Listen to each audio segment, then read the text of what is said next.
నేను మాట్లాడింది తప్పే, నా కడుపులో ఉన్న బిడ్డ ఏం తప్పు చేసింది అంటూ తనపై వచ్చిన బ్యాడ్ కామెంట్స్ పై రియాక్ట్ అవుతూ ఏడుస్తూ నిన్న సోషల్ మీడియాలో ఒక వీడియోని షేర్ చేసుకున్నారు శివజ్యోతి. రీసెంట్ గా శివజ్యోతి తిరుపతి లడ్డుపై మాట్లాడిన మాటలపై నెటిజన్లంతా చాలా మండిపడుతూ తనపై బ్యాడ్ కామెంట్స్ పెట్టడం స్టార్ట్ చేశారు.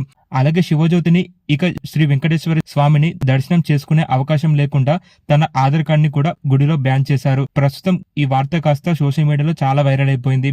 అయితే తనపై వచ్చిన నెగిటివ్ కామెంట్స్ పై తను ఇంతవరకు రియాక్ట్ కాలేదు. కానీ ఇప్పుడు గుడిలో తను మాట్లాడిన మాటలు కాకుండా తన కడుపులో ఉన్న బిడ్డపై కూడా కొంతమంది ఫ్యాన్స్ సోషల్ మీడియాలో చాలా నెగిటివ్ గా అలాగే బ్యాడ్ కామెంట్స్ పెట్టడం స్టార్ట్ చేశారు. ఇంతవరకు రియాక్ట్ కాని శివజ్యోతి ఇప్పుడు రియాక్ట్ అవుతూ నేను మాట్లాడింది తప్పే, కానీ నా కడుపులో ఉన్న బిడ్డ ఏం చేసింది, నన్ను ఏమన్నా అనండి, కానీ పుట్టబోయే పాపపై అలా ఎలా తిడతారు అంటూ శివజ్యోతి ఏడుస్తూ చెప్పుకొచ్చారు. కొంతమంది శివజ్యోతిపై నీకు ఆ శ్రీ వెంకటేశ్వరి స్వామి వల్ల 10 సంవత్సరాలకి ఇప్పుడు కడుపు పండింది, నువ్వు ఆ దేవుని లడ్డుపై మాట్లాడిన మాటల వల్ల ఉన్న బిడ్డ కాస్త దూరం చేసుకోకు శివజ్యోతి అంటూ శివజ్యోతి బాధపడేలా తనపై ఇలా కామెంట్స్ పెట్టారు. ఇక శివజ్యోతి ఆ కామెంట్స్ కి రియాక్ట్ అవుతూ నిన్న తన ఇన్స్టాగ్రామ్ లో ఏడుస్తూ ఆ కామెంట్స్ ని చదువుతూ ఒక వీడియోని షేర్ చేసుకున్నారు.